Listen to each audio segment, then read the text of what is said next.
I had a sibling when he was off selling cocaine, and I wanted to spend the day with him, and he specifically said, "You can't come with me.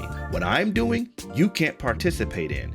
That's the kind of life that my siblings. So then now when people interact with me and they can say, "Oh yeah, you're a pretty decent dude, you're educated, well-spoken, yeah, whatever," when they can make those statements, that's only possible because I had siblings that were willing to protect me from that environment, to not allow me to succumb to all of the other conditions that would have perpetuated the same exact cycle. Look, Nothing that your mom achieved, nothing that you achieved came off the backs of anybody else. So you're not going to give your achievements to anybody else. Why would you give your oppression to anybody else? Why would you give your victimhood to anyone else?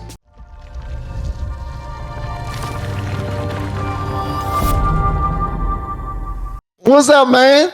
Nothing much. I'm happy to be talking to you, bro. Okay, I can't hear you. No. 1 minute. Test. My man play keyboard. Man, you know how long I've been trying to learn how to play the piano? I've been trying to play the piano all my daggone life. That's a lie. I've been half-assed trying to play the piano all my life. Because people who really try to play it, like I've been sitting down in front of the piano for hours at a time trying to learn songs for church. All right, what's going on, brother? Nothing much. Yeah, I played the piano for churches. I've been playing the piano my whole life. It was kind of a gift from God. I'm beyond blessed to have it. And yes, sir. It's probably one of the most important things, one of the most defining things of me. Felt like it's a big portion of my purpose and my calling, and something I'm hyper appreciative of. Do you sing as well? I mean, I'm starting to sing now. I think my pastors really started trying to push more for me to sing, and it's never been something that's been my comfort zone. I guess I felt like since the piano was my gift, and I felt like, okay, then that's what I should just do. But I do know that singing and stuff does enhance it, so I'm working on it. But it is a challenge. I'm particularly self-conscious about my voice. Well, here's the thing, though, bro. I was only asking about the singing too because it's like you're living the life, bro. You got it. That gift right there is always the thing that got away from me, and I'm like, come on, man. I want to play so bad. I will, are you the minister? Or you're the okay? Are you the musician? Are you the minister of music? Are you a minister? What do you do at your church? One of them, I play at different church, multiple different churches, but my actual church, then yeah, I'm the minister of music, and then in the other ones, I'm just the musician. Okay. Just a musician. Nah, man, you're the musician. And I say you're the musician because I've known some musicians who went from service to service to service to service, and they always were busy. Always were busy. Like it was a prayer service right after this one. We going to the pastor got to preach at another church later on. You're going to be at that one. And as a matter of fact, it's all over the place. Got to be at practices. He got to be. It's crazy. So you're the minister of music. Now, if you don't mind me asking, how old are you? I'm 38. Okay, young man. You're a young man. Man, I'm trying to re-embrace that. Because listen, I've been feeling old, and yesterday I went and I was hiking in Big Bear, and we went up to Castle Rock, and we saw this 70-year-old couple, and they were hiking. It was this old white couple, and they said that they had been hiking that trail like every year. And wow, they said this was the first time that it was snowed in the way that it was. And so then I was like, whoa, you guys are still very spry and all of that. And they said, well, 3 tips. First step, don't ever believe that you're old.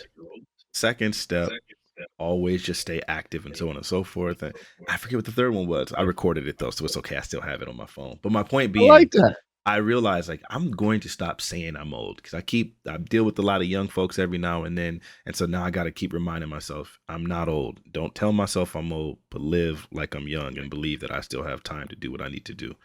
That's something I'm gonna embrace. And that's what I'm talking about, bro. Now, where you from? I'm from Southern California. All right, Southern Cal. And is that the suburbs, the rural community? Is that the hood? I was in the suburbs. I would say, I mean, I guess there was a big part. I guess technically speaking, I was in more of a rural community in Southern California. And then I guess it became more suburb-ish by the time I was around 12 years old or so. We're still like in a rural part, but there's like suburb communities within this rural part, if that makes sense. No, that makes sense. Absolutely. Absolutely. I'm actually from Southeast DC. Born and raised. I actually met my wife and when we were 15 years old in 10th grade when she was first being brought to the school. Mm, And I was annoying as hell. But that's we still together, man. She held me up. If it wasn't for her and God, you know what I mean? Absolutely, and God, because I didn't know God, didn't want to know God, didn't at all. But her father is mm, a pastor, ran his own church for like 30 something years, and we used to be a part of it. When she introduced me to him, and I started being, because I was the R&B guy. I was the mm. R&B guy, and I was also the guy that just liked to get into stuff all the time. Yeah. Um, so you and I are talking right now because you saw that I said something that rubbed you the wrong way, or was just wrong, or just you have another perspective. I definitely have another perspective. I think then All with right, a lot of hold on one what that second. guy Hold on one said. second. One second.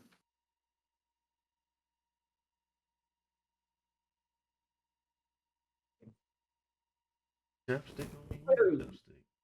My bad. You good? All right. All right. So you have another perspective of what? You got the floor, my brother. Okay. So look, I really think it boils down to this. I think a lot of times we end up confusing individual. There's also a tiny tiny bit of echo happening on your mic, by the way, whenever I'm Okay. talking. What I'm gonna do is I'm just gonna turn my mic. I mean, turn my speaker down a little bit. Okay, perfect. So I think that there's two different things. There's two different perspectives that we have to have, and two different kinds of prescriptions that we should be applying. Right? When we're looking at an individual level, then all of that individual's responsibilities and their decisions and their choices are going to be based on them as an individual. And so I feel like whenever I start talking to an individual about like how what best to achieve in their life, what I'm going to tell them is probably to embrace a lot of conservative values. That means try your best to follow the law as much as possible. Try your best not to have any children out of wedlock. Don't be sexually promiscuous. Don't get involved in any criminal activity. Don't like live support your family, like make that like your primary aim, like really be centered around your community. Like all of these like traditional values I think are really really important, and these are things that I've embraced in my own personal life. But I think if I start looking more broadly, if I want to look at something where I'm starting to say what is affecting the black community, then now I'm not looking at my like at individual choices. We're going to start looking at what are more political and systemic things that will affect a lot of people. Because when you want to start looking at outcomes, you typically want to look at what's normative, and what's normative is going to be informed by policy. So as opposed to saying you as an individual don't have to be victim to it, we can say most people, when encountering this circumstance, will fall victim to it. Now, you as an individual can decide to fight, can do everything you can to overcome and not fall prey to the trap that's set in front of you. But in reality, we understand that most people will, given those circumstances. So then, if there's enough circumstances that are impacting Black people, then we would probably say we can expect those outcomes, and then we would probably make the decision. We'd make the decision that this is what's impacting the community as a whole. Okay. I'm with you. I'm with you. I'm with you 100% so far. I'm following you, and thank you very much for the sub to best auntie ever. I was looking for you earlier today. Um, so I'm with you. I'm following you. You and I still haven't disagreed yet. So That's perfect. So then when the conversation of reparations comes up, because when I start saying that the biggest problem, the biggest issue that's facing Black America is racism, it's not just racism in the form of slavery or racism in the form of redlining, etc. It's about the legacy of racism and systemic oppression that continues to plague Black people. It's the generational poverty, because a lot of the mindset and things that impact Black people are going to be the environment that they're brought up in. I'm a very big proponent of nurture over nature. And I think that if you're brought up in a community where you don't have a lot of hope, where you have had an entire generation, 2 generations ago, where there were not Black men inside of the homes because of welfare, because people mhm, needed income. And so then now you mhm. have a culture of people who have been raised in an environment in which they've only had single parent households, and they've normalized themselves to that type of living. Then it makes all of the sense in the world why those people would continue to do that. So even if there's no policies active now forcing them to live that way, then the racism in the past that required required them to not have the men inside of the home is what created the conditions that normalized them to this behavior. So then, even though they might not have it right now in their face, you can say this racism and the legacy of it is what's impacting them today. And so, in the same Okay, no, sense, go ahead. no. One thing that I just wanted to say is, are we assuming that since they are being raised in a single family household and they are in environments that pretty much award them for being mischievous, award them for being hood, award them for doing wild things, that this is just a regular life for them, like that they have lost hope? Is that what you're saying, that most people in these environments have lost hope? No, no, no. It's not about necessarily a hope thing. And first off, to answer, no, it's not about awarding people. I think there's plenty of times where we recognize that if the government is supposed to be beholden to its people and acting in its constituents' best interest, and we discover that the government has done several nefarious things, which we can obviously see that they knew beforehand would have lasting negative impacts, then at that point, then the government themselves can say, you know what, in order to offset the damage that we did here, we'll make it up to you by doing. And I think they've done that plenty of times in other cases. I don't understand why they wouldn't have the same attitude towards us. Now, here's the thing. You said you're from the suburbs, right? Originally, like in the low income area, and my mother, thanks to God, ended up getting her degrees and buying a house, her and my father together, and we ended up like kind of escaping quite a bit of the poverty that was like affecting us and all of those around us. But Yeah. originally, we was raised in the ghettos, All right. in a Now, suburb, in a rural area, you ain't rather. got, and I'm not asking you that so that you can validate yourself, being that you're still connected. I know you're still connected, even if you're not there 100% or even 30%. You're connected. I got you. A lot of your family members are probably still being raised over there. A lot of your friends probably being raised Absolutely. over there. I got you 100%. I'm not trying to get you to validate any type of victimhood or anything No, like that. not to Reason take it why that way. But reason why I asked this is the hood is fun. The hood is fun as hell, and this what a lot of people around the country don't understand. The hood is not filled with people just standing out there in the heat with flies going around their face like they one of them little kids on one of them African commercials. That's not the case at all. Now, does our environment say, you know what, since we have not a whole lot, we should be able to just do whatever the hell we want and just get out there and get it how we live, figure it out?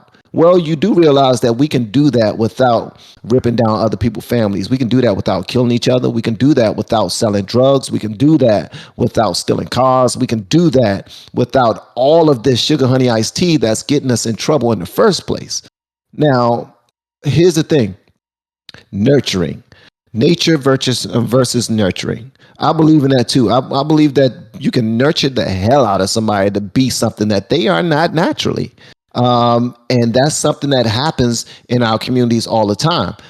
But, but, the fact that we choose to remain ignorant and not know who we're voting for, what we're voting for, and not know the laws based off of the areas we live, that's our own fault.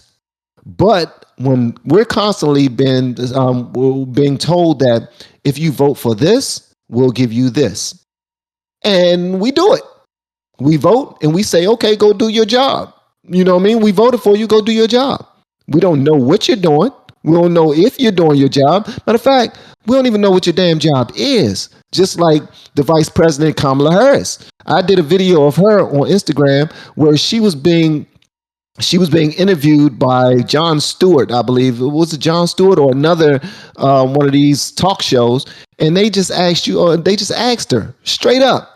So I just want to know, and this was a friendly type of situation. They weren't trying to get her in a gotcha moment or nothing. They were just like, what do you do as a vice president? And she did not know what the hell she does for a living. All she started to do was talk about how much of a great president and leader Joe Biden is, which was a whole damn lie.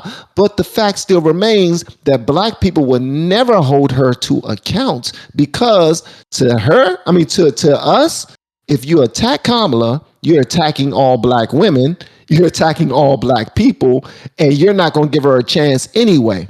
Reason why I'm doing this whole rant is to say this: we are not holding one another accountable for the conditions that we live in. Like, I lived in the hood all my life. I absolutely loved it. Loved it. Loved it. Only reason why I didn't raise my kids in the hood is because my wife she had trauma that came from that. And she was like, my kids won't be raised around here because but I do know people who are making six figures, who are driving the best cars and go to work every single day, and they still choose to live in those old neighborhoods. And I talk to them, I'm like, yo, why?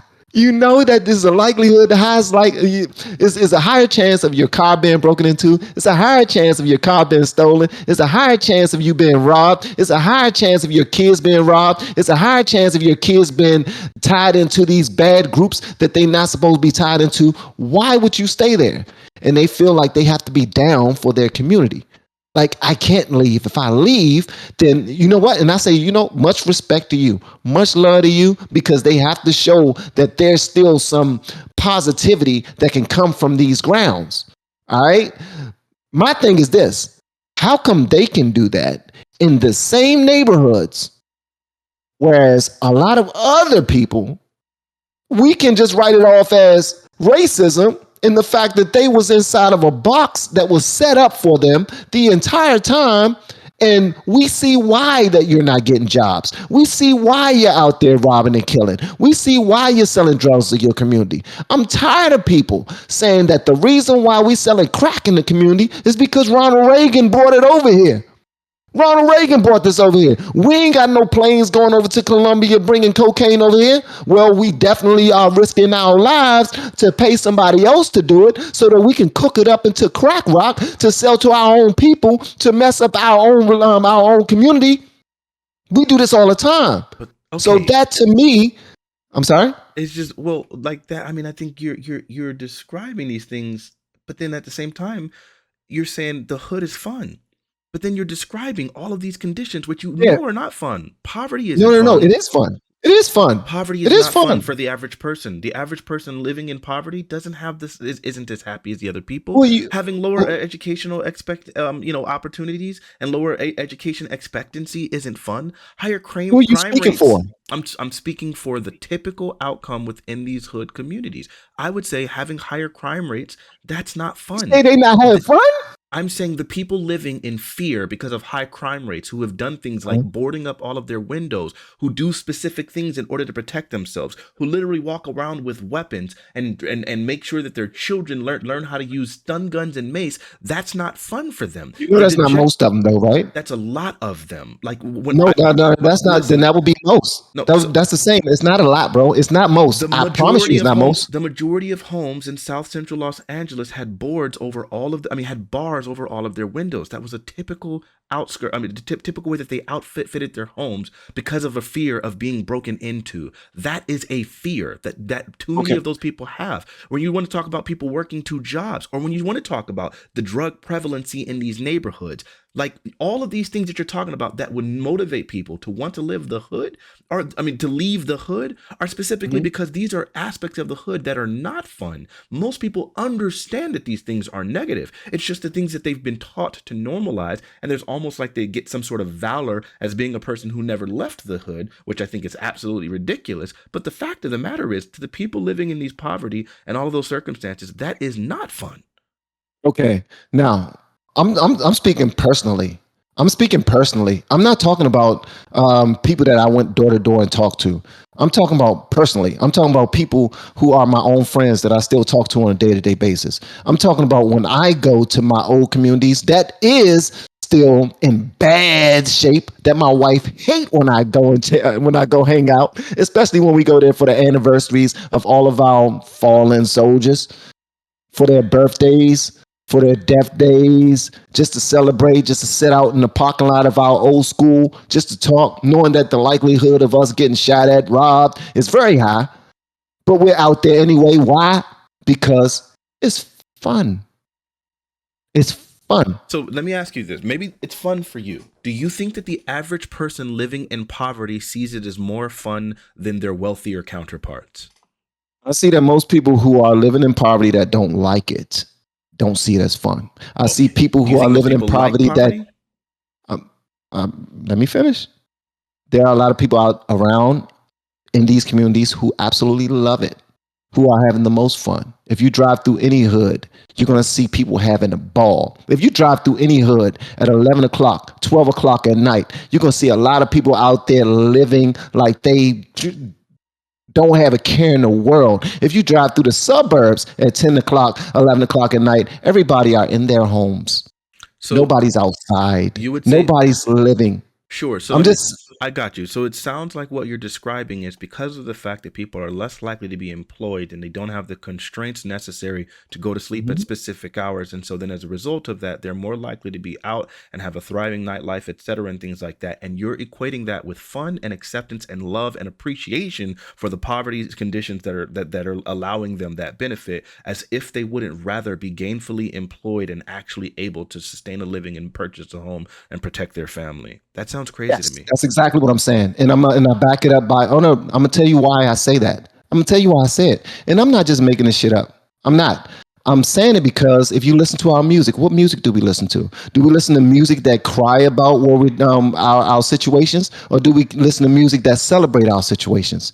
Do we listen to music that promote our situations, or do we listen to music that say, "I'm tired of being in this situation. I can't get a job"? Tell me As a one song. musician, Tell me one. Hold on. Whoa, whoa, whoa, whoa, whoa, whoa. No, no, the only reason why I brought that up is because our music extends what Black culture is. Our music extends what Black culture is.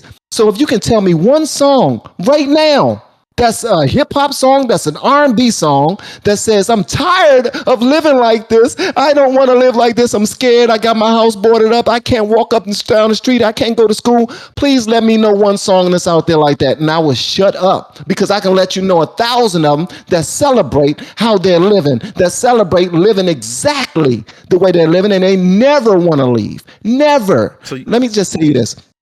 yeah, Washington D.C. is known for go-go.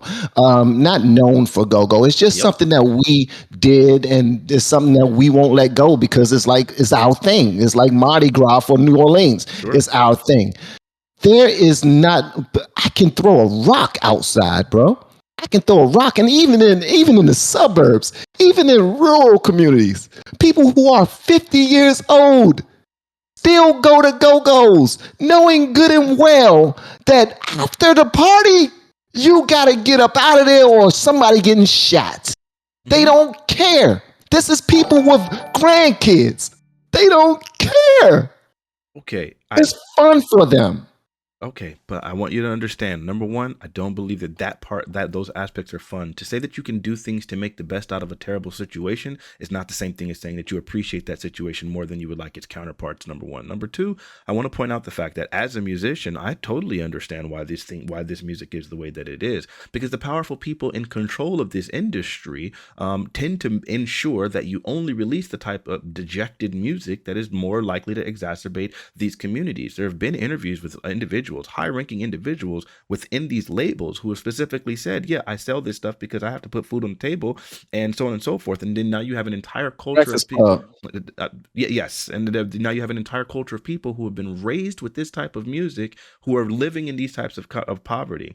Music is typically as an art and a reflection of the lives and the livelihoods of the people that are doing it. So when you have, like, for example, blues made all the sense in the world. There was a lot of music about dejection and all of these things, poverty and struggle and even supremacy, right? White Hmm. supremacy. So when Hmm. you And soul. right, Hmm. that's what the music was a reflection of, and a lot of Hmm. R&B was about some of those struggles and things like that. And Marvin Gaye. Hmm. right, like what's going on, right? So we have all of Hmm. these songs, and that's what this music was a history of. But you have Hmm. powerful entities that have taken this music and literally will not allow you to release music that otherwise, and you have young kids perpetuating these stereotypes because that's what they've heard, and that's the type of music that they know will sell, and that's the only type of music that their label will allow them to release. So it's hard for me to hold 17 and 18-year-old and 19-year-olds accountable, understanding that their brains haven't fully developed and they're not going to understand the damage long term that they're doing to their community. They're just participating in an environment that they were raised in and perpetuating. Makes all of the sense in the world to me. Is it beneficial? Absolutely not. Is it something I would recommend? Absolutely not. Can we understand why that happens? Absolutely. And is that a reflection of them actually enjoying and having fun within this poverty-stricken existence? Absolutely not. Lastly, I mean, and another thing that you had said much earlier, but Oh, you're talking fast. Hold on, whoa. okay, I'll Can I slow can I down. address any of that? Can I Wait, address any of that? before so, but I just want to point Okay. out you had mentioned something about Kamala Harris earlier because you went on quite a bit, and I just let you It's rock. Kamala. It's Yeah, Kamala. It's not Kamala. It's okay, Kamala. Kamala Harris. Well, Black let's people talk get about upset when that. you say her name wrong. I don't think so, because when you were saying that the black community is not willing to hold anybody accountable, I don't know if you've seen her approval rating amongst black folks, but it's abysmal. We don't respect that woman. We're not like and we're not highly supportive of her. Her approval rating has been pretty low from the very beginning. She was just attached to Joe Biden, whom also black people aren't particularly fond of either. I think it's just that when we recognize that who Trump was, then I think it caused a lot of people to recognize that I Biden didn't was the even bring lesser up of two Trump. evil. I'm bringing up Trump in relation to the fact that Kamala Harris is attached to Joe Biden. They were a running ticket together. Joe Biden and Kamala Harris were running contrary to Donald Trump. So the relation here, it's not like I'm making a great leap here. My point being that when you Yeah, I recognize, understand what you're saying. yeah, so I then when understand what you're saying. when you have these two people who are running on a ticket opposite Donald Trump, and people understood the atrocities that Trump was doing and who Trump is, then it caused people to end up supporting something that they otherwise would not have. It's not a matter of approval or appreciation for Kamala Harris and Joe Biden. It's a matter of a disdain for Trump. I think Joe Biden is abysmal, and I think Kamala Harris is demon scum. And I think that's common for a lot of black people. Look at their approval ratings amongst black people. Okay. All right. So here's the thing. We see the plans and we see the ploys. We fall into the traps time and time again. All right. We vote for these traps time and time again. We know that the welfare system has been set up.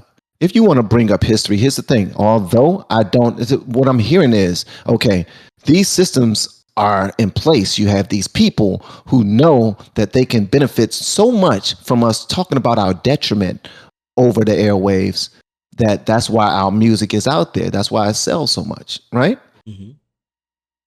But we are the ones that choose to sell our products, even while knowing this. You talking about the young 18 That's, and 19-year-olds? yes. Yes. 18, 19, 20, 21, 25, 30. Go on, so forth and so on. Because it's not only the young people that's selling music, But it's the older majority people of as hip well. hop is consumed and generated by young people. Actually, the majority of hip hop is consumed by white people. The generation of hip hop is generally young people. Hold up. The generation of hip hop are people who are willing to sell themselves away for some money. Yes, young So people who just are willing to because, sell hold up, themselves away for money. Yes, I agree. and guess what? And guess what they don't have? They don't have an adult that's telling them not to. They don't have an Voice. adult that's correcting them. They don't have a parent that's making sure that they don't get on these airwaves talking about their ass, talking about sucking this, talking about selling this, talking about smoking this, talking about popping this, talking about drinking this, talking about doing drive-bys. They don't have an adult that tell them not to get on these videos showing brandishing weapons, looking like dumbasses, because they're putting themselves in positions where they're messing up their basketball scholarships, their football scholarships, baseball in some schools when they're playing baseball. We cannot, I will not, I won't, as a father who has raised 4 children, and me and my wife are still hood as hell, because you can't, like, the old saying, like, you could take a nigga out the hood, but you can't take the hood out the nigga. That's who I am through and through. When I tell you that was fun, it was no disrespect to people out there, because I know there's people out there who say, man, this is horrible. It's not fun to me. My guardian's one of them. She's about to turn 69 years old. Me and my older siblings had to pretty much bully her to get her to move out the hood. We were like, we got you. We'll move you here. Every time we come over here, I'm risking getting robbed. Whenever she want to go to the store, she don't want to go to the suburban malls. She want to go back to the hood and shop there. That's all ingrained in her mind. But she is she knows that the crime is lifting up. She knows that she can't walk the street without an old person being robbed and this, that, and the other. So there are people like my guardian who was still in the hood before we just now moved her out of there like 6 months ago. Thank God she finally listened to us. But I only bring that up to say this. I'm not speaking from lack of experience. I'm not speaking from lack of education or lack of understanding. I did every time when I was the minister of music, I was the minister of music for, I was the director of our mass choir. I was the president of the male chorus. I was the director of the children choir. I then went off and I was in these hoods ministering to these people. I understand fully that a lot of them, although they don't like their conditions, although they don't enjoy the fact that the crime is going up, they are fine with it. They are fine with it. And I'm not going to give them a pass. Here's the thing. I could never raise my sons giving them passes. I could never raise my daughters giving them passes. All of my kids are not upper echelon or anything like that. But one thing I never did was let them buy into victimhood. Just because somebody is saying that I'm going to make my money, I got to feed, I got a family to feed. Like this is what I'm pushing. Well, you can't push a product that's not there. If somebody's not selling their soul to you, you can't then resell their soul. You can't. So the parents need to do their jobs. If I say that the reason why they're doing this is because they don't know, they lack knowledge, their their brains aren't fully developed. They're out there just doing what they know. No, their parents are not active. Their parents are not going to PTA meetings. Their parents are not helping them with their homework. And you can say, well, they're not there. They're having to work 2 jobs. They can't check up. Listen to me. You can still have 2, 3, 4, 5 jobs and still be a good parent. I know that for a fact. That's why I will not allow these people to anybody to go off of this victimhood type of thing. I won't. Okay, so See, can I run, respond? hold on 1 second. Okay. People like to point at Candace Owens. People like to point at Officer Tatum and say that they the biggest sellouts. People like to point at Kanye. Well, he is. He is a huge sellout. But they don't point at people like Jay-Z. They don't point at people like Beyonce. They don't point at people like Cardi. They don't point at people like whoever she's married to, Offset. Like, understanding that they are making people feel like this type of lifestyle is worth risking it all for. It's worth selling it all for. And then those people in the privacy of their homes are married, raising loving children, are in spaces where they are protected. Look, it's a whole bunch of BS. The people who are pushing it are the people at the top who are pushing. It's not the people that's providing the warehouse for the product. No, it's other people who are ahead of them who have successfully done it time and time and time again, and now are encouraging other people to do it. Now the parents have to step in and say, yo, am I going to let my kid do this? And most times we're like, yeah, because it's part of the culture. Everybody's doing it. If you look on the daggone internet, you look on TikTok, you will see everybody 15, 16, 17, 18 years old got their own OnlyFans. They shaking their ass. They rapping and cussing and all this other stuff. You ever think that you're coming out of the Hall House and you're going to have a mouth like that? You ever think you're coming out the Hall House, my last name Hall, and you're going to be one of my daughters talking like these trash ass young ladies on the radio? You out your damn mind. And I raised my kids to be suburban, but I raised them to be hood as well, just so they understand how to survive in all those worlds. But what they're not going to do is blame their downfalls or blame other people's downfalls on a system that's set up. That's weak. Okay, so I think it's kind of hard because we are like it seems like we're doing monologue versus monologue versus monologue versus monologue, and there isn't a whole lot of interaction. And so there's a whole bunch of things that you're saying, and I want to address them all, but then I don't feel like all of my rebuttals are going to be addressed because we're both doing really lengthy monologues. So I'm gonna try to I'm gonna whittle it down and just focus on one thing at a time. But I'm glad One topic at a time. yeah. First off, I'm really Okay. glad that we at least we came to the understanding that yes, for a lot of these people living in these conditions, not feeling safe and things does not feel fun.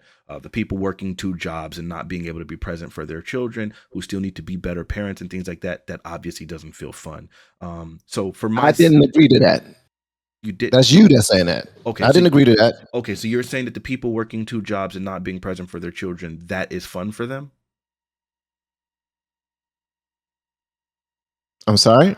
You're saying that the people who are working two jobs and therefore have almost little time to be there for their families, you're saying that is fun for them? I think it's fun for them if they're not moving out of those situations. Okay. I think it's fun for them. I think it's fun for them if they're constantly allowing their children to be in the midst of everything bad. I think it's fun for them if they're not making moves opposite of what they did yesterday. Okay. Well, I mean, Yeah, I guess absolutely. we're gonna go. We can agree to disagree there. I thought we agreed that the person working two jobs who wanted to be there for their family but couldn't would not find that fun. But we don't have to agree on that. Now, the other thing is when you want to talk about a person being able to be a good parent. I can say that yes, a person can be a good parent still while like not being able to be there specifically for all of their children's needs and not being as present, right? That is something that I experienced. I think my mother was a fantastic woman. She was very, very intent on instilling Christian values in all of her children, and that was a really important thing. But she also had 7 children with my father, and there was a point in time when she had to raise us partially by Amen. herself. And I think in those situations, she wasn't there.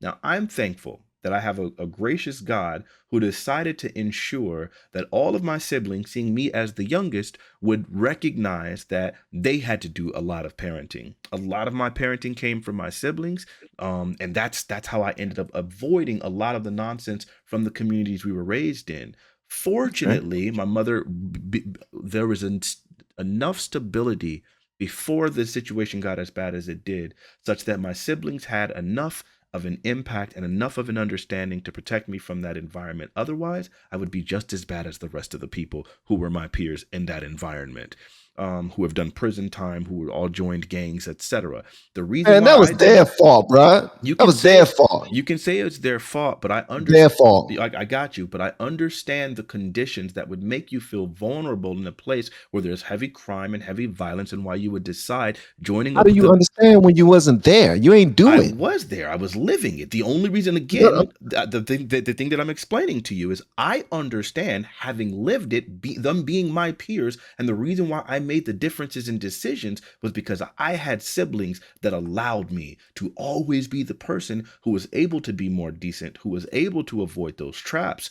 When my sibling, I had a sibling, when he was off selling cocaine, and I wanted to spend the day with him, and he specifically said, "You can't come with me. What I'm doing, you can't participate in." That's the kind of life that my siblings. So then now when people interact with me and they can say, "Oh yeah, you're a pretty decent dude. You're educated, well spoken, yeah, whatever." When they can make those statements, that's only possible because I had siblings that were willing to protect me from that environment, to not allow me to succumb to all of the other conditions that would have perpetuated the same exact cycle. That's so you exactly what saying that happened. you're saying that on the record that your siblings sold coke Of course, it's way past the statute of on limitation. the It was record. over 20 years ago. It was over 20 years ago. I don't have anything to worry about there. Absolutely. And I'm pretty sure he would talk about it openly. I'll have him on my panel one of these days. Hey, I'm just Won't messing with discuss you, that. bro. Yeah. Listen. Yeah. I'm just messing with you. I'm just messing with you. Listen. All right. So, all right. But much love to your siblings. Much love to your siblings. But guess what? Your siblings did that because of what was given to them by your parents. No, it's not just what was given to them by my parents. I think that very, very differently. I have the same Why won't you parents. accept that? Because I have the same parents, and I know the environment, and I know the situations that they were in, and I know the culture and stuff that was around them, and I know why they felt vulnerable in that situation. There's a total difference when you're being picked on for being the well-spoken kids. My brother was a straight A student before he joined his gang, like doing particularly well. But when you get picked on for being like that person who's well-spoken and who's doing whatever, and they're calling you church boy and all of those things, and they're recognizing how culturally unaware you are of a lot of the nonsense and stuff that's going on because we were raised without a television in our home. And when you have those kind of environments, I get the mentality as a young person falling prey to peer pressure, saying, you know what, it would make more sense as opposed to being picked on by these people to join their ranks, and then that way I'm not as vulnerable. I understand understand that type of mentality. So where do I think it's the wise choice to make? Obviously not. Did he think it was a wise choice to make? Obviously he doubted it at times, because they very much made a strong effort to shield me from that. But I don't want this thing to completely remain personal. The fact that the point that I'm establishing is that me recognizing my peers, seeing them in the situations that they ended up in, given the circumstances that they were raised in, I can easily say that a lot of them did not enjoy that. So, with that being said, I think for a lot of people, being in those circumstances, that's not going to be preferable. And so, yes, you get people who are more willing. You get parents. This is the other point that you made. You get parents who are not willing to stop their children from selling this, like, obviously harmful music, because the parents recognize that by the person selling this music, that person has the potential to raise them out of the mire that they are in those communities. So there is a dejectedness that allows them to be willing to compromise because they don't have much help elsewhere. And that's why you have this thing happening. Do I think that the So they're parents? willing to use their child to Absolutely, get up dude. out the hood. Sure. And I think it's a human thing. And That's a I understand decision. it is a decision to make. I That's a decision. understand that, but it's a decision born from dejectedness, which is probably a result of the systemic oppression that they faced. Regardless of what it's born from, it's a decision that's being made. Mhm. See, the thing that we fail to realize is that black people were not the only people who had decisions to make. Black Okay. people weren't the only immigrants here. Like it's the thing. We weren't immigrants. What do you mean? Well, okay, so we were already here. Wait, you you understand the difference in context between No, no, no. immigrants Hold and on, like hold people on, being hold on, brought hold here on. as slaves, right? Hold on. I just want to ask this. Because we're always thinking that we're running into traps that was set up by other people, other races, not thinking that we think that we're the only ones that were set up in traps. Is No, that what you're saying? I'm asking the question. What I was asking was, do you recognize that there is a notable difference between an immigrant and a person who was brought here as a slave? Okay. Is the notable difference is y'all coming over here regardless if you want to or not, and we're gonna beat you until you do, and half of y'all might not make it because most of y'all are gonna be stacked on each other. Man, listen, you're not talking to anybody stupid. I'm gonna Okay, let you got you. know So that right that's not now. Hold up, whoa, immigration. whoa, whoa. Only reason why I brought that up because you're trying to separate the differences and all that other stuff, and I get that. And listen, I understand it. It's certain things that I don't acknowledge because it comes off as some weak stuff. It comes off as victimization. It You comes think it's off as victimization I to distinguish between slavery and immigration? it comes off no oh lord okay it comes off like you constantly when you're going on your rants, you like to bring up traps, you like to bring up not having a choice, you like to bring up we're not in a position to I guess decide this, so we decide that because that's the best of all the choices. That's the best of all the choices. Like when it came to Joe Biden and Trump, the best of both evils. That right there is another BS argument. Okay. That's the best of two evils. And he wasn't, far from it. And I still voted for him because I was used to voting Democrat. That's it. I was used to voting Democrat, just like I don't know if you vote Democrat, but I voted for Biden and I said it on a lot of my videos. Same thing. But I do know the difference. I know the difference. I just don't accept the fact that because we were in traps, that we had to make certain decisions. Me and my family grew up in traps. I didn't have my mother nor my father growing up. And I used to love to be outside. I got shot at breaking into cars too. Me and my friends, I still got friends that's still in it, knee deep. I know the fact that you can still make up your decision, make up your mind to say, you know what, I'm gonna go without so that I can do the right thing. We're already going without by a trap anyway. The system already got us going without, so we used to going without. Why not go without until you get what you want? That right there is called making a decision.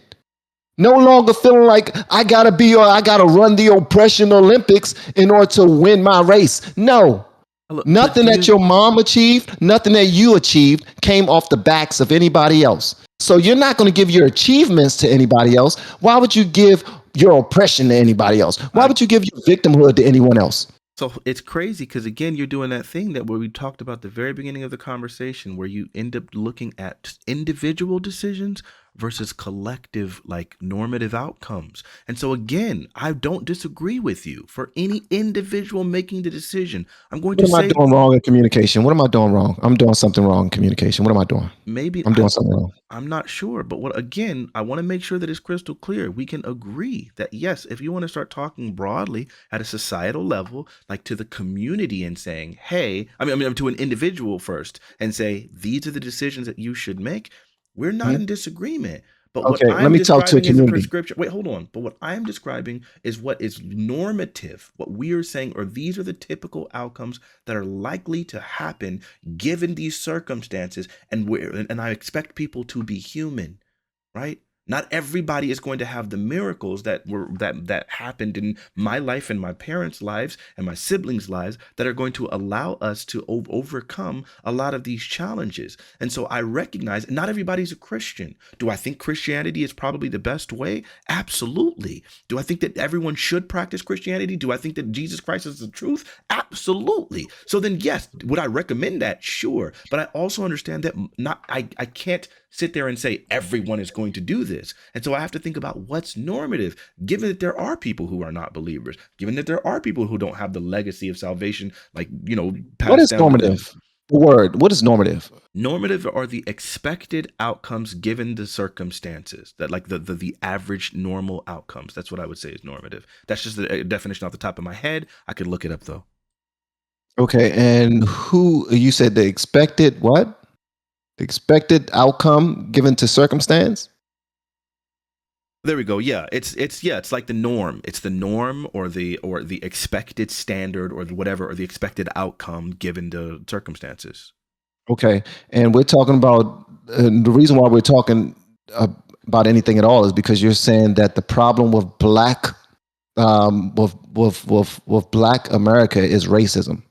I do believe that one of the largest impacting factors for Black Americans and their status today is based on racism. Yes, And how is our situations today, impacted by racism. specifically, let's say conditions in Chicago right now. How are the conditions in Chicago based off of racism? Well, I would say that you would probably have like a bunch of systemic barriers and systemic racism, which has created generational poverty. For example, like if we look back literally one generation ago for me, when my parents had to go to blacks only schools and my dad had to drink from blacks only fountains, and he had a total different like outlook and a total different education than his white counterparts. So in those kinds of situations, or the homes that they were buying that they were like denied because of redlining and things like that, that was Mhm. just one generation ago, my parents. Okay, so then when you have like those kinds of situations and that those people were encountering those kinds of things, then it would make sense that the culture of poverty would be inculcated in them and their offspring. And so then that would create the dejected, harmful culture that we're seeing in Chicago and things like that right now. Okay, and you said it's because of them being impoverished. And the impoverishedness was caused by redlining, which was a racist policy, as well Okay. as segregated schools, which was also a racist policy, etc. So I would say yes, the racism and things like that led to So these differences in outcomes, which is where they developed that generational poverty. so them being impoverished is the reason why they're running the streets by the hundreds, Yes, because we doing find whatever the that hell they want to do. yeah, we find that like poverty, like that white people in poverty have similar crime rates, etc. So it seems like it's not has nothing to do with race essentialism and has everything to do with a culture of poverty that has been instilled by fatherlessness in the home, which has been brought on by the welfare state, etc., and all of these other things that have created So these outcomes. it has to do with culture and not racism. I would say, well, if the culture is defined and caused by the racism, you see, culture is the environment, right? Right. So if like part of what makes up your culture is your environment. Now, Yeah, if policy that's what nurture I got you. I the love culture. it. See, I think we agree about a lot, trust me. And so then if policy is what informs and shapes your environment, then it would make sense then to say, well, if policy informs your shape and environment, policy was racist, then that means now racism shaped your environment and No, environment see, shaped your culture. There you have and it. that's the part. And that's the part. That's the part. Which part? Because what you're doing is you're assuming that everyone that's out there causing these issues are impoverished.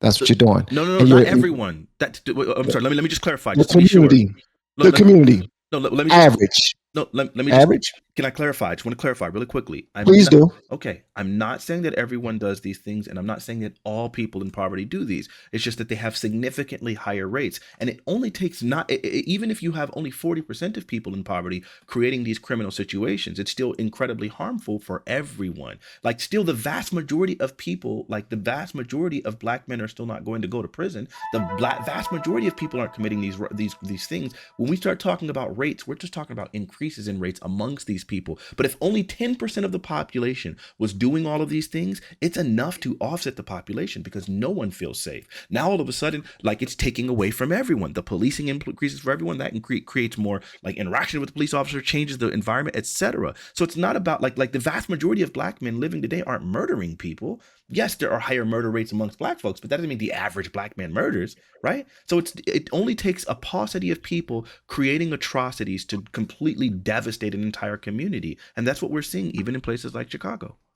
And that's because now you brought up white communities having the same issues, Hmm. right? Hmm. What's their blame? Is it racism as well? No, I think that there can be different issues that can still create similar outcomes. Poverty is associated with higher crime. Racism Okay. is the cause of poverty. Racism is a cause of poverty when it comes to black people. But there are other issues, other types Oh, of why oppression that only happens. black people?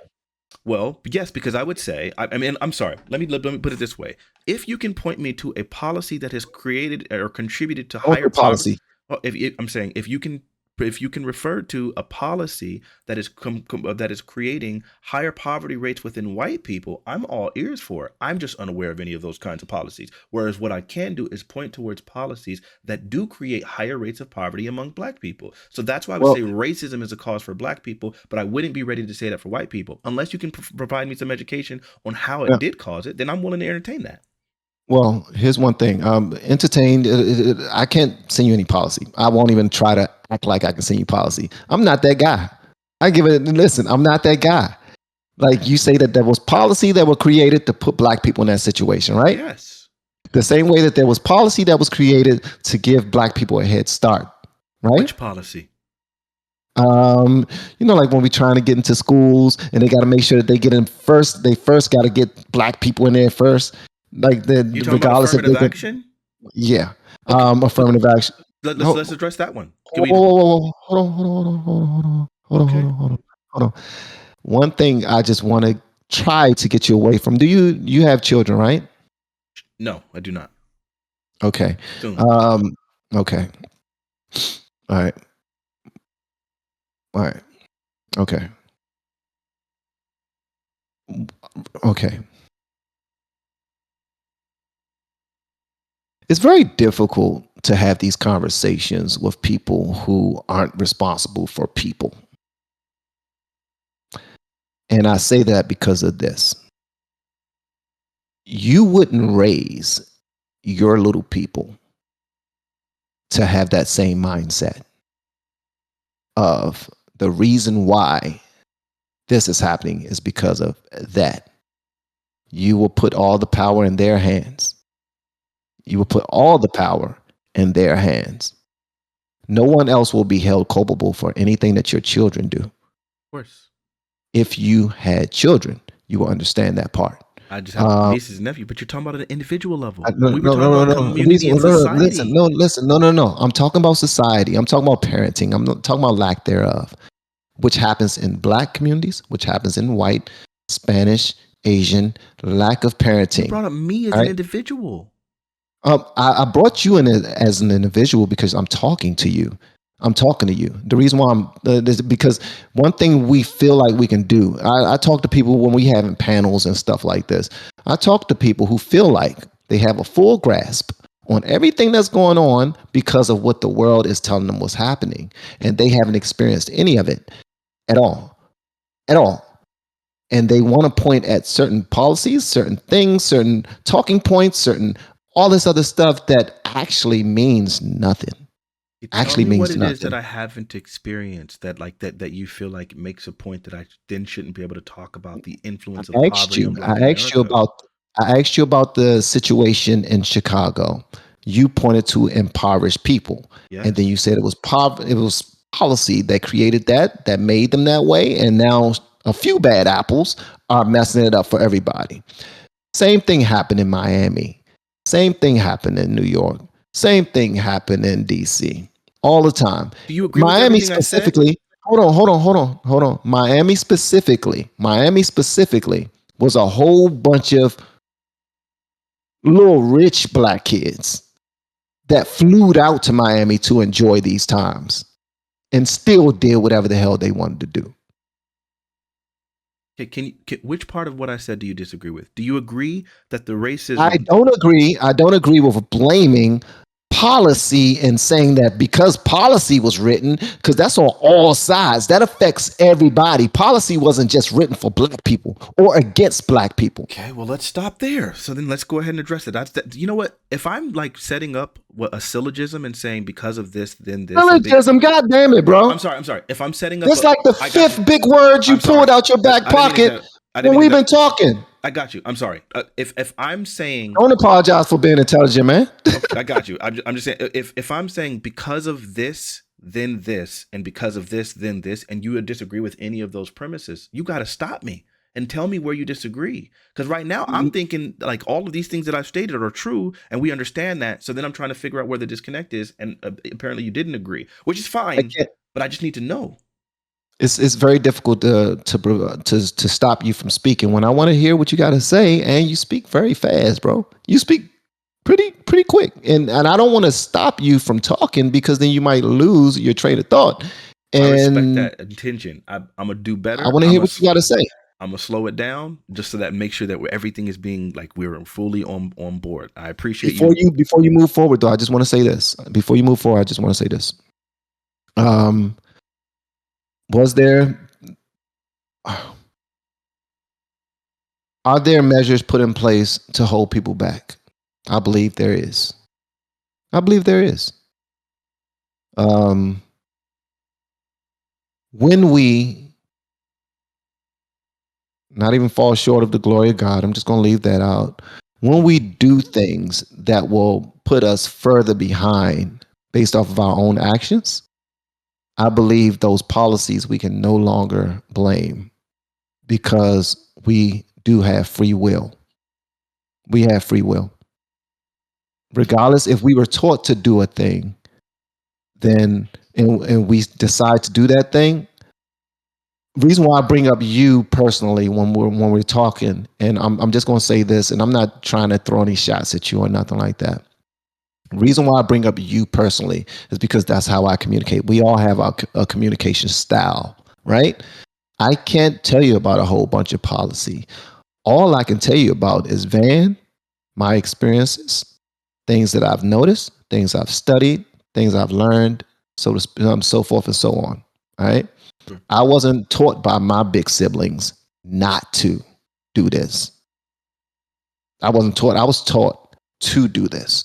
I was taught go take it.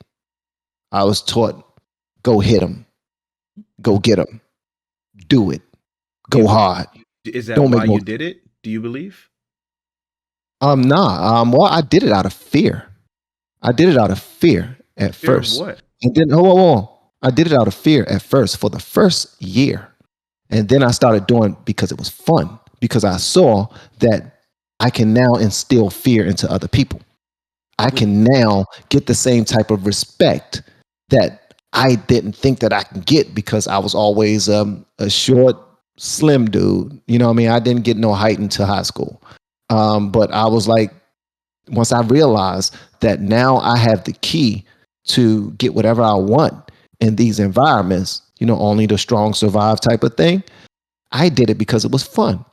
And then I started teaching other people how to do it, and they started doing it because it was fun. What were you afraid of originally? My big brother, he was way bigger than me. Mm. I wasn't, that's it. That's it. So Do it to because him. he told you to do it, if you didn't do it, he felt like Yeah. there would be repercussions. Yes. That's it. And then I started when he was no longer around. I became that guy to tell other people to do it. And that's just how it was. I didn't do it anymore from lack of understanding. I understood. These kids understand. And the reason why I asked you about raising children is because at certain phases of their life, they understand based off of that certain phase of their life. When they're 2 years old, they understand it's a 2 year old. When they're five, they understand it's a 5 year old. They understand we keep on giving people passes, and I'm completely beyond that. Yes, policy was written a long time ago. The people that was writing the policy, people that wrote the Constitution, didn't look like you and I. They didn't look like you and I.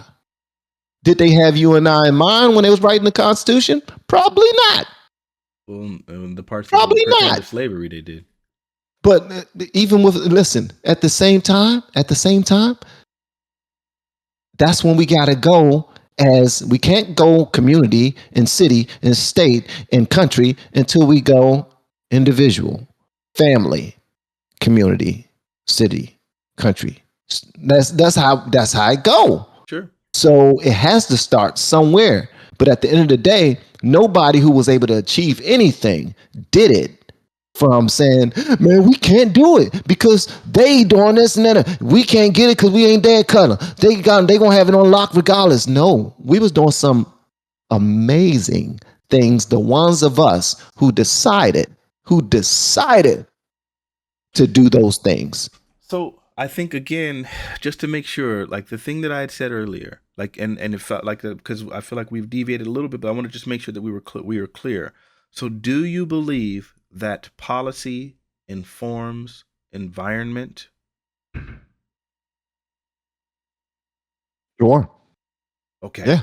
That Why was not? one point that I made. Then the other point Mhm. that I said was that environment informs culture. Do you agree with that? Yes and no, but go ahead. Well, tell me where the no is. Environment informs culture, but not more than the culture that we use to inform ourselves. But it was just a general question, just to be sure. Environment does inform culture. Environment informs culture, but we inform what our environment will be based off of our own culture. Okay. I We don't listen to policy. We don't listen to people in suits. We don't listen to our parents half time. no, We but listen to what the radio and what the TV tell us to listen to. I get you. But let's put it this way: if you put someone in an environment where the people that they see, the elders in their community they see, don't really aspire like for education. They don't necessarily, again, they don't raise children inside. They're not raising families together in strong family units. When you put I'm sorry, people, what? The elders don't raise strong families. Is that yeah, what you said? I've said if you Yes, they put, do. yeah, no, no. I said if. I said if you Okay. put people in an environment where their elders don't raise strong family unit, don't raise children in strong family units, then that environment is going to be perpetuated because children The environment tend. is not raising the children. Well, hold on. What I'm saying is, children tend to perpetuate the situations that they see around them. So, yes, the environment does inform the children's decision-making process. We normalize to anything that we encounter on a regular basis. So, if you have children who See, and see, that's why I don't say stuff because yeah, you know I want to say something. You like, but so is you keep going. go ahead, say it. What you got? Lacking guidance. When lacking guidance, we give in to whatever is told for us to do or whatever we see everyone else doing. So we didn't just pop out of a daggone coochie and just start running around and start committing crimes. No, we have adults around us who say, you're not supposed to do that. I heard you was doing this. What happened? You got school. Where's your report card? But You okay, have a class. What you got going on? You got the homework today. Do you have this today? well, yeah, but that's okay. So then that's what I love it. Man, I wish I didn't have this personal experience, but I'm too aware of like plenty of people who do who recognize like there were kids who were literally pretty much raising themselves at 8 years old. They would literally come home, their parent would be off working their second job. It was their job to put their sibling to sleep at night. It was their job to feed themselves dinner, etc., and things like that. So do you expect those people to have the parent that's there telling them, hey, like you need to do what's whatever, so on and so forth? Then they are lacking that guidance. And again, again, if the environment it can inform our culture, because even if you have a parent at home telling you this is what's right, this is what you should do, you obviously know foolishness is bound in the heart of a child, right? This is scripture. So we both agree on this statement. You understand that children are going to likely be rebellious in plenty of ways, and the rebellion is typically it's going to mimic the culture around them. So if you see promiscuity in all of the media that you're entertaining, in all of your friend groups, etc., and you can have a parent telling you, hey, avoid this promiscuity, chances are when you get into your own and you hang out with those wrong crowds, what does the scripture say? Be not deceived, evil communications corrupt good manners. So your parent can raise you in the way that you think is the best, right? But while during that youth stage, when you are finding your own, you're likely to deviate from that, especially when like surrounded by a culture, which is why God put those admonitions and those things there. So I then love that you're talking about God. Go of ahead. course, I'm very Christian, but then that means that you're likely to see all of these outcomes where these children are going to be doing all of these things that don't make a whole bunch of sense, that are contrary to the way that their parents raised them. That is how environment informs culture. So environment is responsible for the sins we commit. No, Environment is responsible for our failures. no, it environment Uh, informs them. Environment informs them. So again, when you want to start having a conversation about culpability, the responsibility and onus will always be on the individuals, right? yes, I'm never going to take that away. But yes. again, when I'm Or people talking, responsible for the individuals. right, but There's a hierarchy. what I'm always saying is that again, you keep mixing, playing fast and loose with this thing unintentionally. It's a thing where if we want to talk about personal prescription, you are responsible as an individual. If you want to talk about normative outcomes, then we're going to start looking at broader things. What are the policies? What is the society? What is the culture? What is the environment? What is the conditioning? That's what we're going to use when we're trying to determine normative outcomes. For any Yes. individual, I'm going to say you have to have tenacity and resilience regardless of the environment or any of these other factors. You have to rise above. That's the prescription I will give to every individual. But what I'm talking about is the broader society and the normative outcomes and how that's realistic. That's what I'm talking about when we're talking about policy informing environment and environment informing culture. Okay. Normative. Normative. Normative. What's normative for immigrants now? What's I normative? It What's depends. normative? It depends on which immigrant group you're looking at. What you'll find when Let's you talk look at about Mexicans. Let's talk about Mexicans. okay, what about them? What What's specifically are you normative for asking? them?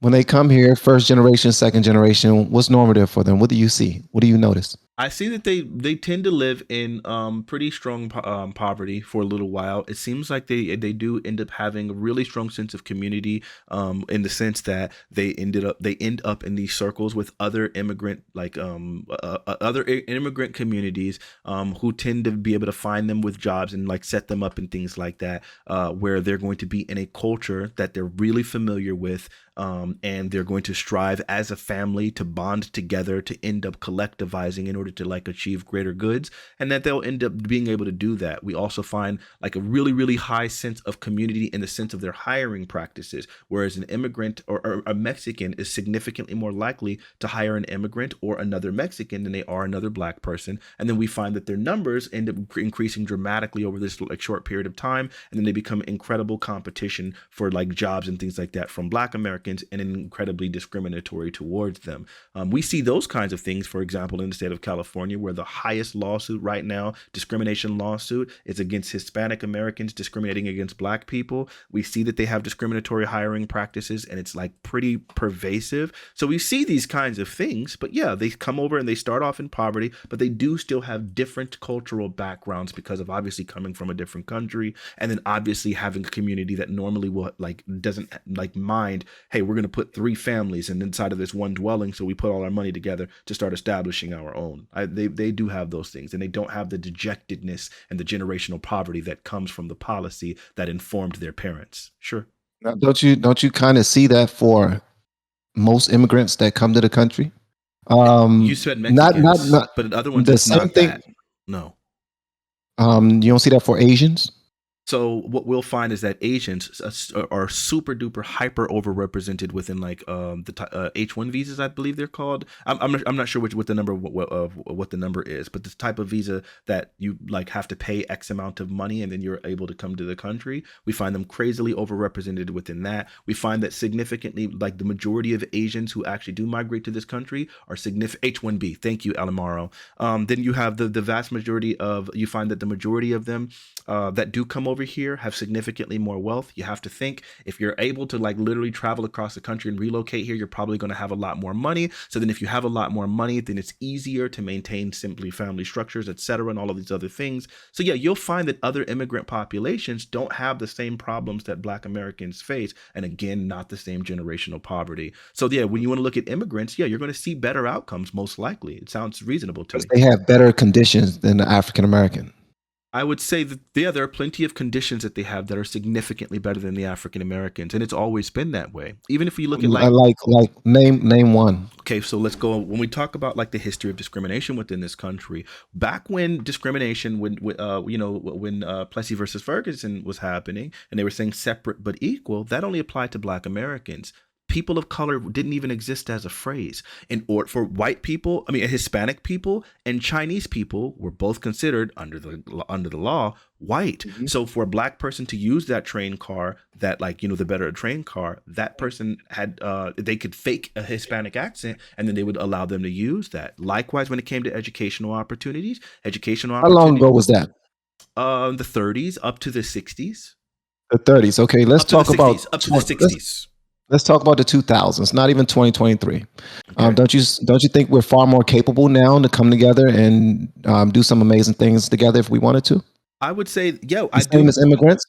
I don't know if it would be the exact same, but I do think that yeah, there should probably be greater It would be better actually because we're in a better position we are not in a financially. we are not in a better Financial. position. We are not in a better position than We're not in a better position than immigrants who have absolutely no money, no family, no support, nothing. again. You missed something because I like you've ignored something that I already set up previously. We were talking No, about the fact. No, no, no. what Let me I finish, please. The we already you was just mentioned. now talking for the last 12 minutes, bro. Okay, Now I but let you no you're listen because ignoring the things that I said. Go ahead. when I asked you about the immigrants, I shut up. I asked you about the Mexicans. You started talking. I shut up. I asked you about the Asians. You started talking. I shut up. And then when I started to interject, you say, "Wait, let me finish. I'm talking." You've been talking. The But reason why I asked about that is because you see all of the positives when it comes to immigrants. You see all of the all of the possibilities, oh, I see all of the negatives too.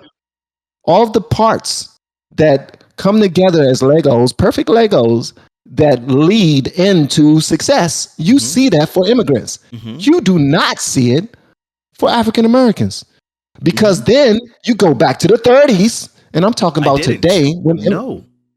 I I'm was not, I said up to the 30s and the 60s, number one, and number two. Again, okay. I specifically mentioned during that introduction that the immigrants are likely to have the people who come to this country are likely to have more wealth. That doesn't apply to Black Americans. Mexicans don't have wealth when they come here. Okay, so if you're this is why look again. You No, kind no, of no, no. Whoa. See, you brought in wealth when you introduced the Asians. when And the you Asians don't asked me even about have wealth. Asians, you Most asked of them me. don't have wealth when they come here. Yes, they do. Most of them don't have wealth when they come They have here. significantly more wealth than the average African American. The average But immigrant, the average hold up. both You know African and why? Asian immigrant has It's not significantly more wealth than the African Americans it's not when they for a come. lack of it's not for them doing more than us or us doing less. It's us doing less.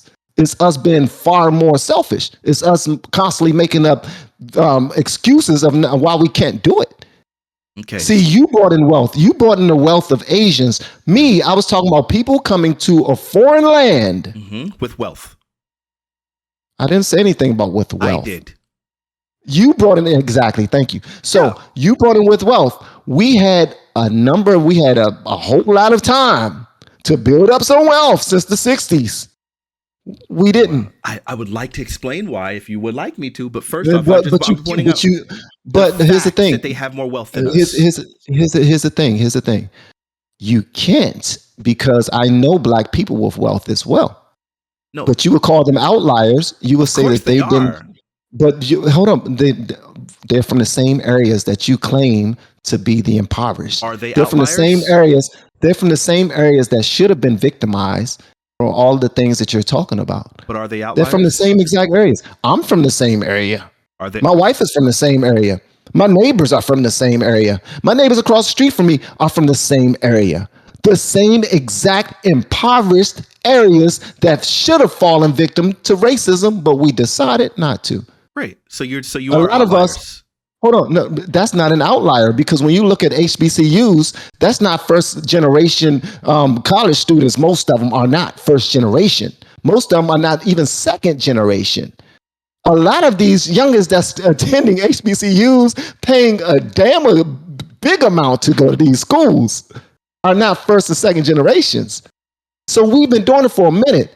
We You see, just got so many people. We stop. just got so. You We just think got the so many. average HBCU person right now We is a just. third generation? We just got so many people. See, you like to lock in on the one thing that's false, and then you run on it. What I want to say to you is that we have a lot of individuals like yourself that love to tie into the victim part and land there. You like to land there.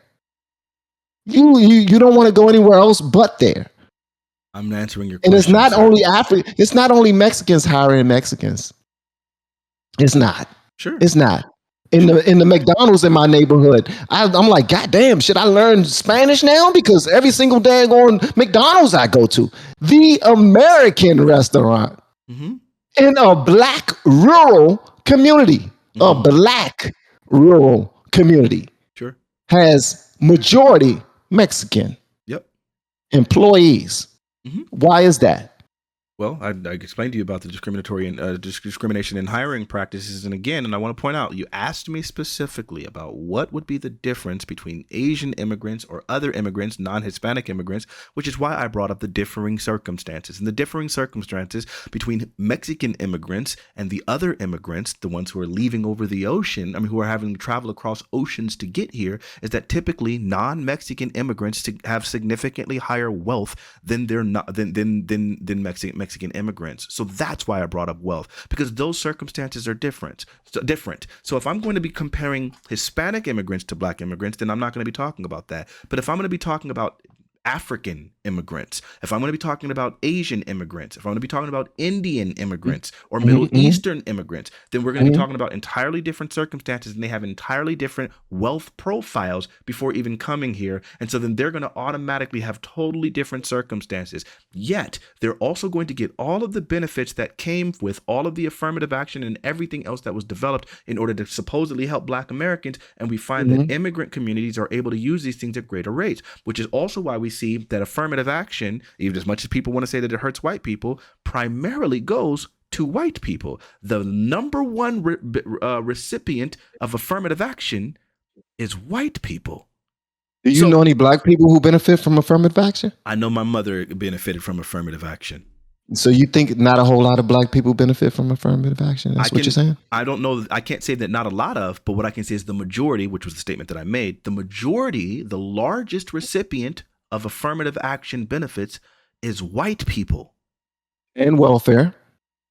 Sure. But even per capita, Mm-hmm. the largest recipient of affirmative action is Uh-huh. white people. Now, Okay. welfare per capita is going to be more black, obviously, because we're Do, overrepresented do within black poverty. people do black people benefit from it as well? Black people do benefit from it as well, but I do think, again, when you start looking at the way that welfare was reformed by Bill Clinton, those things ended up making it significantly more harmful, so that it becomes cyclical, so that the people who are actually using it end up remaining in poverty, which I think is obviously a harmful thing. But How do we not specifically, know that? huh? How do we not know that? How do we not know what? That it was harmful? What? How do we? Who How do we doesn't know not that? know that it was harmful? The way that Clinton decided to rewrap everything. Well, because we can obviously just look at the changes that were implemented during all of those reforms. No, I There, said, how do we not know? Because apparently a lot of people are acting as if they didn't know. Because they were still we were still receiving a whole lot of money in welfare. Even people who was working was finding ways to get welfare checks. Well, sure. I think that's a different question. I think people can understand that the reforms are negative and are not going to be as beneficial while all still trying to take advantage of them. I can Do you go ahead. do you know any families who have been taking advantage of welfare for generations? For generations. Mhm. Um, I mean, yeah, I'm aware of people who have done that for generations, for sure. But it's not. It's in those kind of situations. It's hard because of the wording you're using. When you say taking advantage of welfare generate for generations, I don't think that they're necessarily taking advantage of it for generations. I think that they have That's normalized. why I asked you, do you know? Well, I was going to Do you finish. know of any? You said I've heard of any. I've heard of some. I asked, do Well, you I mean, I know know any? people who have been on welfare for generations. My point being, that, as I was saying, I don't like the verbiage of saying taking advantage of welfare for generations, Oh, because I don't think that they are taking advantage of it. What I think more so is that these people have been dejected and have normalized to low expectancy, and because of that, then they're using this service, but it's not actually helping them, and they're going to remain in poverty. let me tell you this. The reason why I say taking advantage is because they have the health and ability to get out there and get a job, but they're choosing not to because the welfare check is coming in. I know actual families, and I know people in my own damn family who refuse, generations, who refuse to get off of it because they're happy with it. They're cool with it. I can still do my drugs. I can still get my rent paid.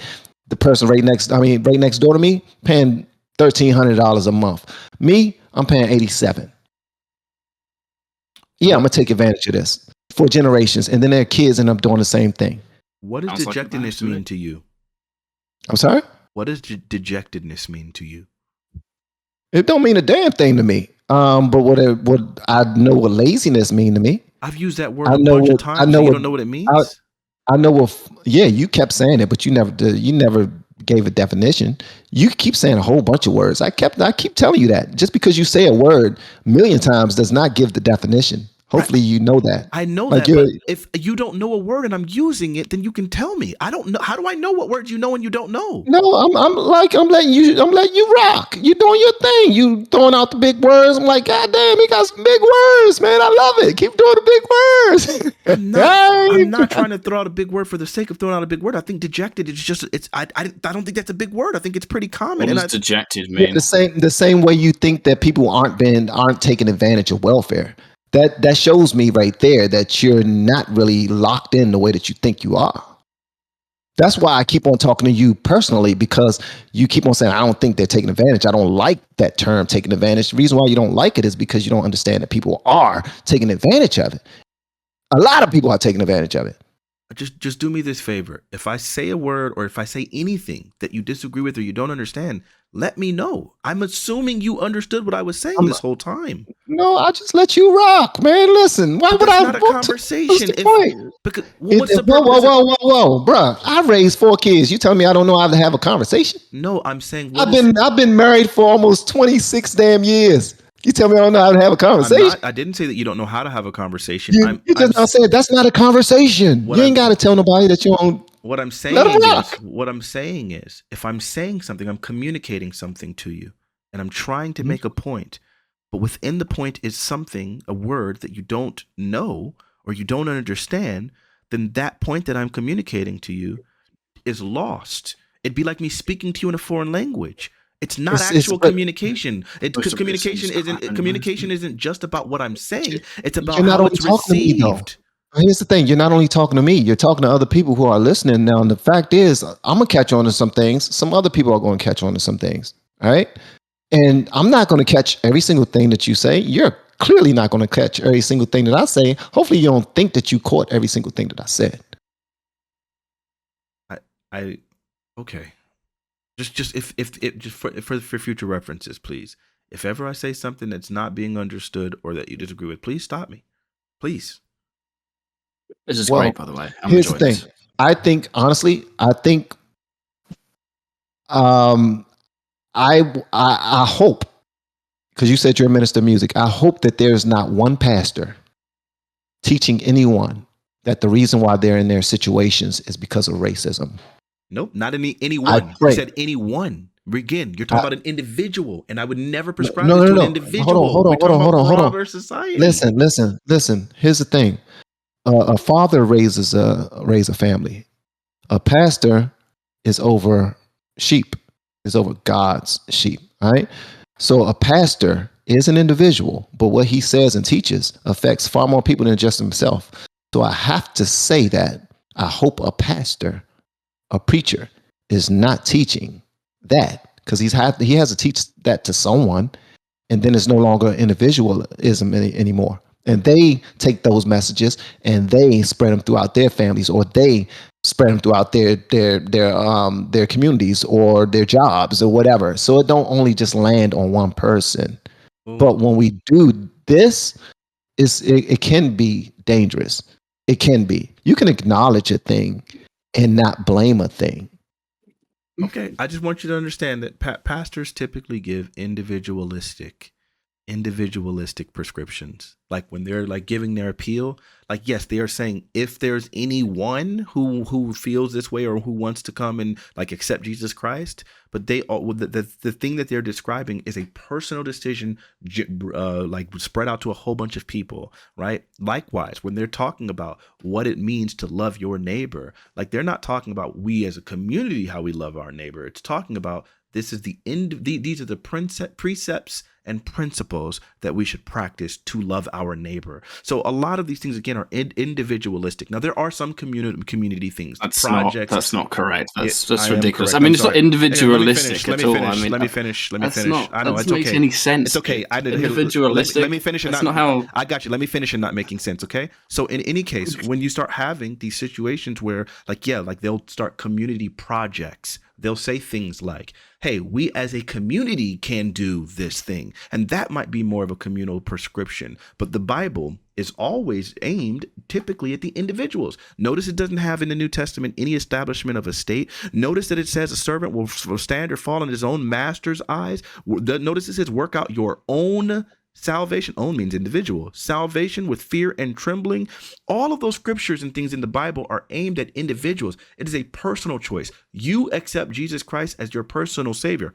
Personal. So almost all of the messages that pastors give typically are individualistic. Now they're giving them out like to a wide array of people, but it's supposed to be for each person to go ahead and search his own soul individually and apply what's actually applicable. That's how God works. We're supposed to have an individual relationship with God. We're supposed to be able to know him as our own personal savior. You've said this like five times over already. We receive the Holy Ghost. That's the thing that we have to do that talks to us personally. So all of these things, even the judgment, it's going to be something. Hey, listen, I really need you to not keep interjecting. I was talking to LRF. You keep saying the same thing over and over again, dude. I mean, it's okay, but I'm going to go ahead and say it over and over again until it's okay. I'm going to finish saying what I'm saying. I get it. So individual message. We take it individually. We each listen to the pastor, and it's individual. I get it, dude. What I was going to say is with judgment, when it comes to judgment, no person, I know it's crazy that someone has a thought that you have to actually sit through. When it comes to judgment, the same thing when it comes to judgment, there's also the thing where the culpability is going to be based on you as an individual, where then at that point, no one else is going to be answering for your prayer, answering for your sins. You're not going to be able to say, well, my mother didn't teach me properly. None of those things matter. You're going to be culpable. So most of the prescriptions that pastors give out are going to be individualistic, unless they're doing some sort of civil rights like Martin Luther King, where he's going to be like, hey, now I'm not just talking to individuals. I'm more talking about broader society. And that's why I never interject while you're talking, because you like to talk and like you like to finish your thoughts. So I just listen. No, and if you say a word within that, if you say a big word within your rant, I'm not going to say that one word. I didn't understand what that was. And I will ask you that so that you can rant again to tell me what that word is. Here's the thing. I assume you went to theology school. Nope. Okay, I did. Okay. One thing that pastors do, they ask God to speak through them. Yep. Not speak to them as an individual. Speak through them. So when God is speaking through the pastor, he's not speaking as an individual anymore. God is speaking through the pastor as God and giving a message to the entire congregation. And so I understand what you're trying to give me and all this other stuff. I get it, bro. I get it. And you're extremely intelligent. I'm not going to try to take that away from you at all. And our ideologies aren't that much different. It's just the more we give each other a pass, the less we'll get done. And you believe. Did you say no? I was going to say I don't give any individuals passes. But we've been giving people passes the entire time. People? Based off of people policy. is not individual. Okay. We've been given the black community. Said they're all individuals. We've been given the black community passes based off of policy that was written that shaped the racist environments that we were forced to live in. And those environments made us who we are. And that's the only reason why I started asking you about immigrants. That's the only reason why I brought them in, because if we've been here for all this time, we know the lay of the land. We speak the language. A person that speaks a language, anybody's language, can survive and thrive. That's why I'm cool with going to the hood. No matter what hood I'm in, I'm good. I will go and friggin' take a nap on one of the stoops because I speak their language. I even look like I'm still living around there for most of them. Most of them just call me Unc.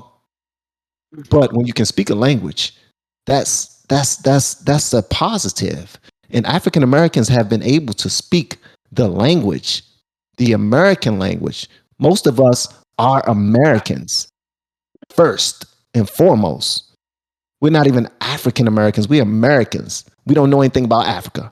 We ain't been to Africa. We don't even know anything about our ancestors because our family haven't passed down those treasures. Our family haven't taught us a whole lot about our ancestors.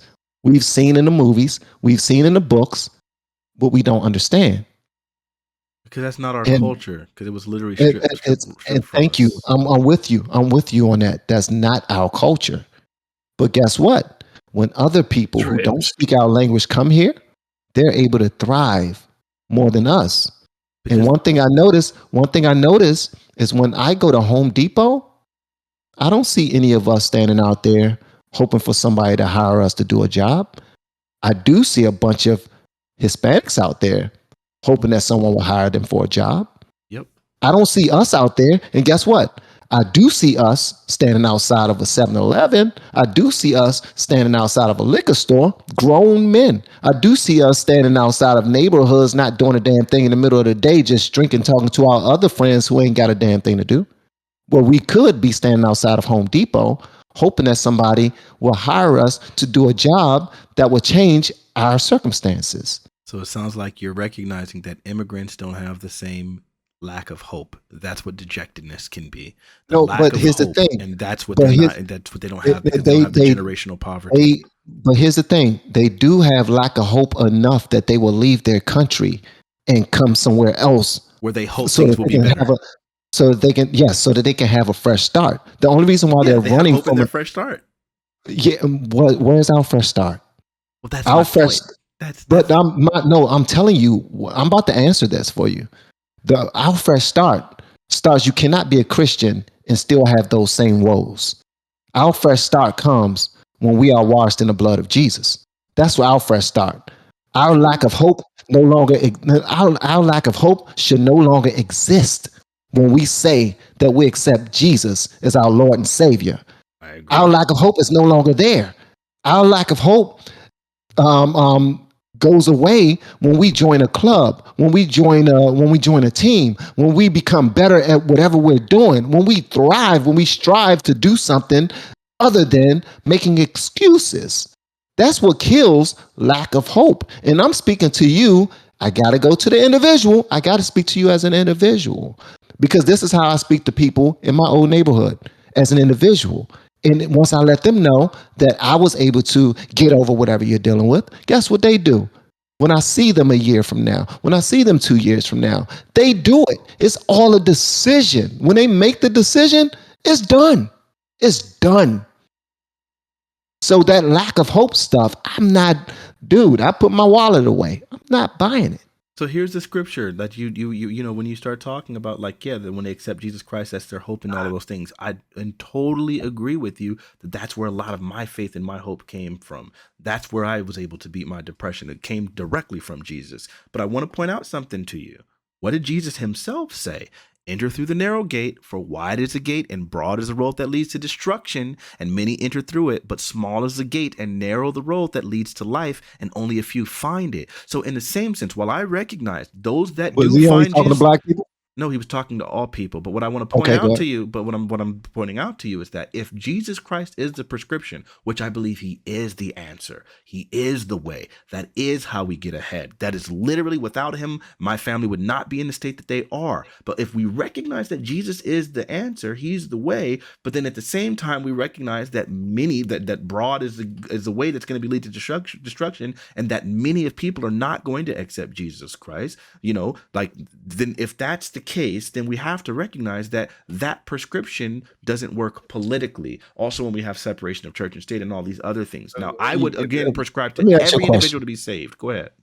You're in front of a school filled with kids Mm-hmm. in an impoverished community, and you're giving them some hope. You're giving them some advice. You're giving them some just one little life lesson to let them know that they can do better, they can get out of it, and they don't have to blame anybody. What would you say to them? I would probably say things like, you are going to be the sum total of the decisions that you make, which I would say is like slightly dishonest because I think environment informs quite a bit. But I would tell them that it is the onus is on you to make the So you decisions won't to even be honest to them. I would tell them that the onus is on you to make the decisions that would end up leading you towards a better life. You are the biggest contributor towards your outcomes. That's what I would tell them.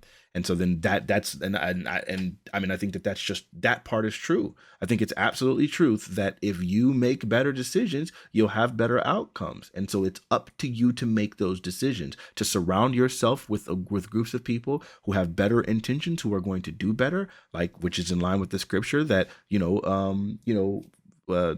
evil communications corrupt good manners. So I would tell them to avoid evil communications, try not to be around bad influences. I would tell them like to make better decisions. That's all you can really give them, and try to inspire that hope in them, and tell them the story of like my mother, the story of myself, and how God opened up doors. And I probably, if it's like a school, I probably wouldn't center it around my faith. I would probably just center it around the idea of finding the gifts that you have and leaning into those things in order to find out how to be the most successful person you could be. That's what I would most likely do because of this Why constraints wouldn't you? of Why wouldn't you center it around your faith at a school? because of the constraints of education. I know that plenty of parents would probably find it offensive if they were non-Christian people for me to be talking to their children about faith. In the same sense, I would feel Mhm. particularly offended if some person was coming talking to my child about some faith that's contrary to Christianity. I wouldn't want them encountering that. If I had some Muslim person trying to proselytize to my child at school where I'm not there to be aware, like to see it happening, I would be really offended by that. And so because of Okay. that, I would probably show them the same deference and not use my own faith as like my foundation. While again, if I'm talking to an individual not in a school setting who happens to be a Christian, then I can fully engage with my faith I'm and how talking God about did it. you talking to all kids in a school setting. You just now Yeah. quoted a whole bunch of scripture to me, Mhm. not giving a damn about people who were listening on and being offended about those scriptures. You quoted them. You came you was like, I'm a man of God, and I'm gonna quote some scripture to show you that I'm a man of God. Sure. Huh? Well, David said, I will bless the Lord at all times. His Well, praises sure. will continually be in my mouth. My Hmm. soul shall make a boast in the Lord, and the humble shall hear thereof and be glad. Yeah. Right? Yeah. All right. Now, the people he was talking when he was saying that, was it a whole bunch of God, Bible thumpers, God believers, Jesus believers around him? No, not necessarily. But No, not at all. They thought he was crazy. you have to understand though that They thought he was crazy. my content is centered around adults, number one. Number two, it's not compulsory. People can Uh, choose to engage with my content or not. well, So then at that point, if I choose to share my faith, I'm sharing who I am and what I no, believe in. no. That's Listen, fine, but listen. I can't Reason do that why to I asked children that. at an Reason, at an elementary reason, school. reason why I asked that is because you told them that they control the narrative. That's what you told the kids. Their decisions, yes, their decisions and their choices. Essentially, they control the narrative. If that's the way you would like to paraphrase it, I would say that their choices and their decisions, yeah. Their choices and decisions control the narrative. Yeah. All right? Mm-hmm. That's what you told them. Yep. Now, you said that will be a little disingenuous on you because you don't believe that. But that's what you'll tell them. Not fully. What I meant to say is that. Yeah, well, no, I know what you said. You said you would think that you would know that it's somewhat of a lie, but you still tell them that because you're trying to encourage the boys and girls, like telling them about Santa Claus and Christmas and stuff. You're going to tell them some lies. It wasn't. No. That first part, that your choices and your decisions will determine your outcome, was not the lie.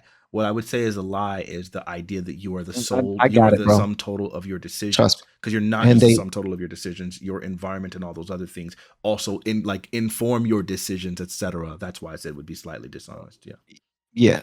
So you will give them that information, hoping that will lift them up, that will make them, go about their day with not lacking hope anymore, and all that. And I think that's amazing. I think that's the best way to do it. If you ever teaching children, you ever coaching children, you want to give them the positives. You want to tell them what's going to move the needle forward, right? Of course. But for some strange reason, whenever we have these conversations to move the needle forward, we always want to go, but we. That don't push the needle forward at all. That's why I asked you about kids. That's why I asked you about talking to kids, because if you're talking to men, you're going to give them a whole bunch of your own opinions and your own research, because you believe that maybe I'm a little smarter than you. Maybe I know a little bit more than you. And maybe you never thought about this side before. So let me give you a different perspective that you may not have considered. Sure. Right? Sometimes, yeah.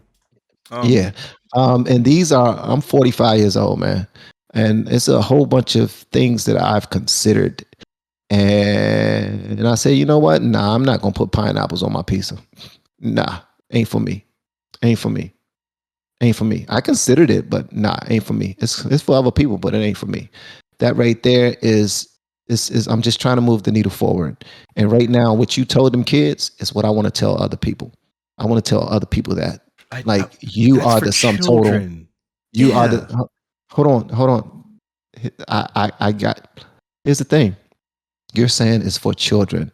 You go talk to all of the adults you want, telling them about racism, white supremacy, tell them about the policies that's holding people back and everything. But the problem is, when we see these videos, it's nothing but children who are in these situations. It's not adults. These are children. So that's why I will ask you about talking to children, because it's the children that's making a lot of people look bad right now. And you talking to adults, you're not saying anything about raising your kids. You're not saying anything about tending to them. You're not saying anything about homeschooling. Consider homeschooling. You're not saying anything about starting your own business so that you can be around more. You're not saying those things. I am. You again, I feel like you're like pigeonholing me into one specific talking point. Right now, the conversation was centered around because that's all I'm hearing. Well, right, of I'm course, one, yes, you are. I'm because right one now, the conversation point, is centered around reparations. So if we're talking about reparations, then we need to be talking about like previous harms and things like that. So that's the conversation you're hearing. Now, if you want to start talking about me like trying to mentor someone or me giving advice to someone about how to achieve better in life, then obviously the conversation is going to change to something different. But that's not what this conversation was. I'm talking. Do you believe in reparations? What it was about was reparations and moving the needle forward. Yes, and so if we're going to be discussing reparations, and you didn't say anything about reparations. You said the problem with Black America is racism. Yes, that's what you said. I said that because you were reacting to a video titled "Civil Rights Leader Gives His Take on Reparations." So he was talking about reparations. You didn't say the problem with reparations is racism. You said the problem with Black America is racism. No. I was talking about Black culture specifically, and I put out the Chicago and New York and those type of situations. That's children who, in your mind, lost hope in your mind is impoverished. In your Absolutely. mind can't think for themselves. In your mind, they only doing this because of racism and stuff that's been put into play by the government. And Not I think that's only, but weak. sure. I think I, that's a but large contributor. And I that's what think, I'm saying to you. I think that's weak. but So just to that's the be reason why I clear, was saying that. but to be That's clear, the reason why I was listen, saying that. the video you were watching literally says civil rights activist provides his opinion on reparations. I was responding to that. That's what you were commenting on, and I responded to that. Oh, he disappeared.